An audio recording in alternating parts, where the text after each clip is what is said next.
Bienvenue sur votre chaîne Savoir-faire digital. Dans la vidéo 6, nous avons abordé l'utilisation des attributs et le préformatage de texte. Cette nouvelle vidéo a pour objectif d'approfondir davantage notre compréhension du langage CSS. Nous verrons les trois différentes façons d'utiliser le style CSS dans une application web. Nous verrons la technique inline, la technique internal et la technique external. Le terme cascading implique qu'un style appliqué à un élément parent sera automatiquement étendu à tous les éléments enfants du parent, à moins que vous ne spécifiez le contraire. Il s'agit là du principe fondamental de l'héritage.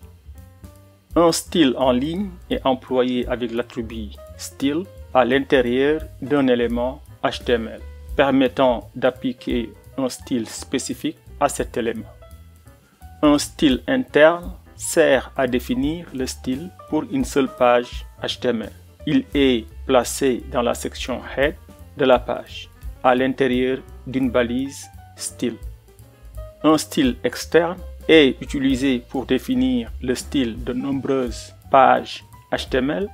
Pour utiliser un style externe, insérez le lien vers le fichier dans la section Head de cette page HTML. L'avantage d'un style externe réside dans la possibilité de modifier le style de plusieurs pages simultanément en modifiant un seul fichier.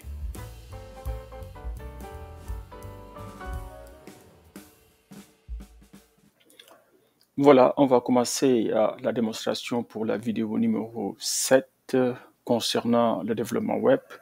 Donc, comme toujours, nous allons entrer dans notre répertoire de travail. Donc, CD Intro Web Dev. Je suis là, donc je vais lancer VS Code. Donc voilà, VS Code est là. Et voilà, nous sommes sur le fichier 6.1, le dernier fichier sur lequel nous avons travaillé. Donc, ce que je vais faire maintenant, je pense qu'on va créer un nouveau fichier, le fichier numéro 7. Voilà, si vous avez en fait un terminal Unix, vous pouvez utiliser la commande cp et puis le nom du fichier que vous voulez copier. Donc, celui-là 006 et puis nous allons le copier sous le même nom mais avec le numéro 7.html. Okay. Je pense que ça c'est bon. Donc, on va lister pour voir est-ce que tout est là. Donc, oui, voilà, le fichier numéro 7 est bien là. Donc, maintenant, on peut fermer notre terminal puisqu'on n'a plus besoin de cela. Je pense que maintenant, on va voir est-ce que nos fichiers sont là. Le fichier 7 est bien là. Je vais l'amener et je vais fermer ce volet-là. Très bien, super. Là, je suis sur le fichier numéro 7. Et donc, là, on va l'appeler démo 7. Nous avons déjà utilisé le style CSS en ligne ou bien inline CSS ou en interne ou bien internal CSS. Nous allons vous montrer comment nous l'avons utilisé dans la démonstration précédente. Bon, puisqu'on n'a plus besoin de ça, bon, d'abord, on va enlever ceci. Voilà, commençons par le style inline. Par exemple, ici, sur, en fait, l'enter qui est là, H3, nous l'avons utilisé ici. Donc, vous avez bien vu ici que ce style-là, c'est un style inline. Parce que nous avons fait, en fait, nous avons utilisé l'attribut style et puis on a mis le style qu'il faut. Pour le background, on a mis blanc et pour la couleur du texte, on a mis la couleur tomato qui correspond à 255 pour la valeur de la couleur rouge, 99 pour la valeur de la couleur verte et puis 71%, ou bien 71 plutôt, c'est pas des pourcentages, c'est des valeurs qui varient entre 0 et 255, et 71 pour la valeur de la couleur bleu. C'est ce qu'on appelle le RGB, ou bien le rouge, le vert et puis le bleu. Si vous mélangez en fait une valeur rouge égale à 255, une valeur verte égale à 99 et puis une valeur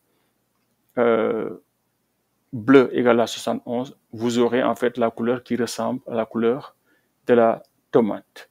Donc voilà aussi une autre façon de donner la couleur. Donc vous pouvez donner la couleur par son nom. Vous pouvez aussi donner ça, on a déjà vu ça, par sa valeur hexadécimale. Et vous pouvez aussi donner la couleur par les composantes rouge, verte et puis bleu. Donc voilà un exemple de style en ligne ou bien inline style. Maintenant, nous avons aussi vu comment faire ce qu'on appelle internal style, ok, ou bien style interne. Là, il suffit d'utiliser la balise style et puis style et non pas l'attribut. Vous avez bien vu ici, inline, vous utilisez l'attribut style égal, mais quand vous faites internal CSS, vous utilisez la balise style et vous mettez ce que vous voulez comme style à l'intérieur de la balise. Et évidemment, l'élément style doit être dans la tête du document ou bien head. Voilà, je pense que c'est clair. Maintenant, nous allons montrer comment ajouter un style externe ou bien external CSS en découplant notre fichier HTML de notre fichier CSS. Pour ce faire, nous allons d'abord créer un fichier qui va contenir notre style. Vous pouvez créer en fait votre fichier dans un répertoire particulier qui contient en fait tous les styles. Vous pouvez aussi le créer dans le même répertoire que votre fichier HTML. Puisque en fait pour notre démonstration, nous n'avons pas beaucoup de fichiers, nous allons tout justement les créer dans le même répertoire. Donc ici, qu'est-ce qu'on va faire? On va ajouter un nouveau fichier et puis nous allons appeler ça mystyle.css.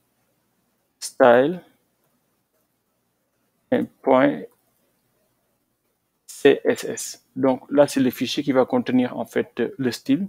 Donc je vais faire entrer et vous allez voir qu'en fait le fichier est créé. Maintenant, je peux fermer ceci. Maintenant, pour l'instant, vous voyez bien que le fichier est vide.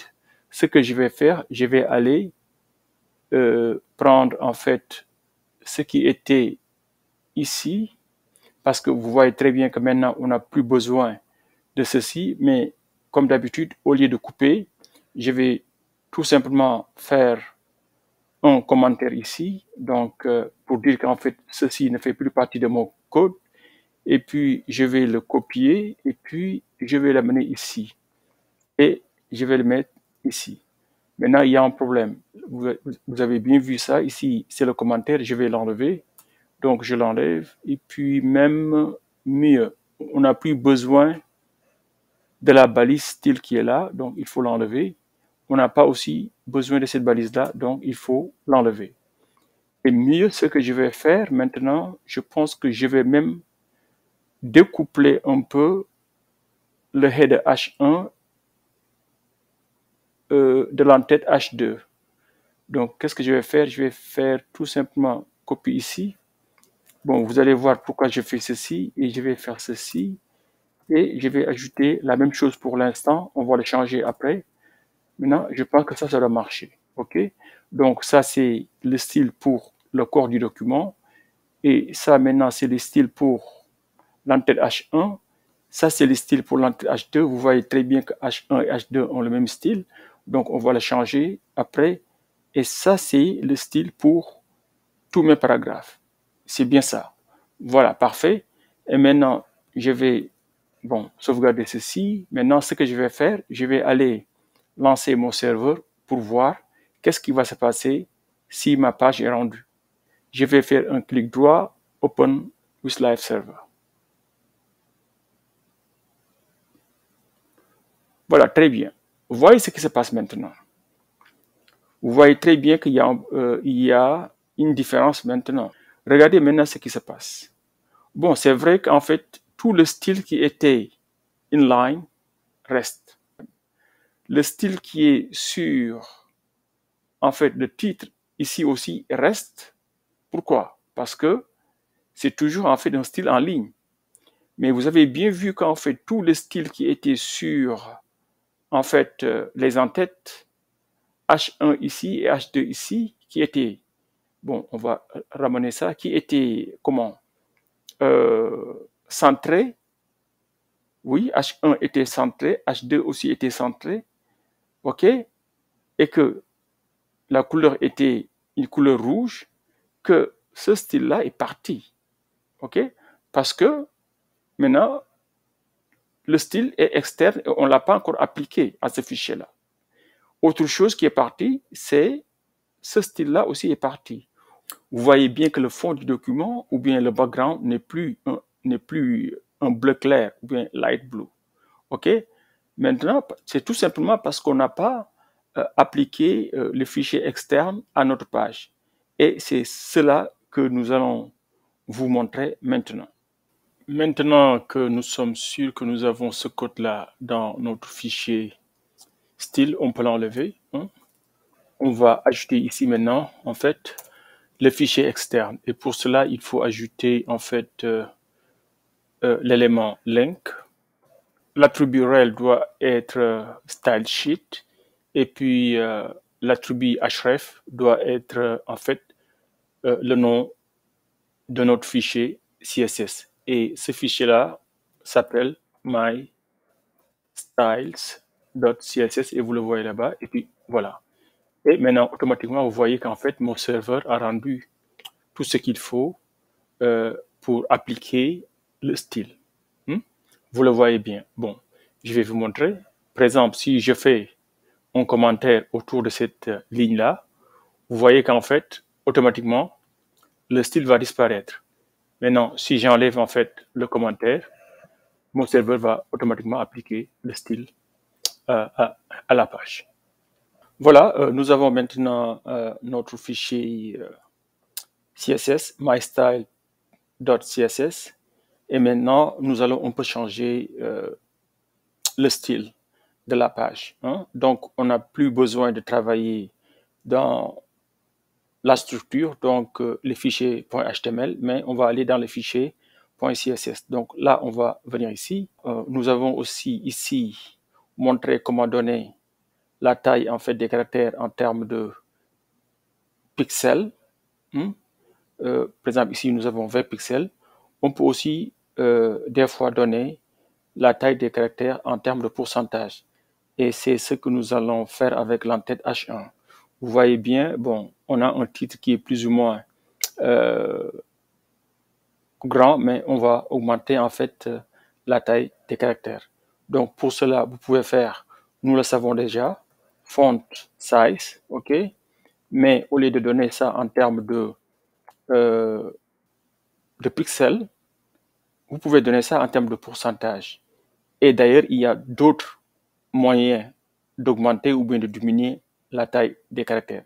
Par exemple, là, vous voyez que vous pouvez donner large, larger, medium, small, etc., etc. Mais ce qui nous intéresse ici, c'est seulement de donner ça en termes de pourcentage. Là, je vais donner, par exemple, 300%. Et automatiquement, vous voyez qu'en fait, ça change complètement la taille des caractères pour l'entête H1. Donc, on a augmenté pour H1 à 300%.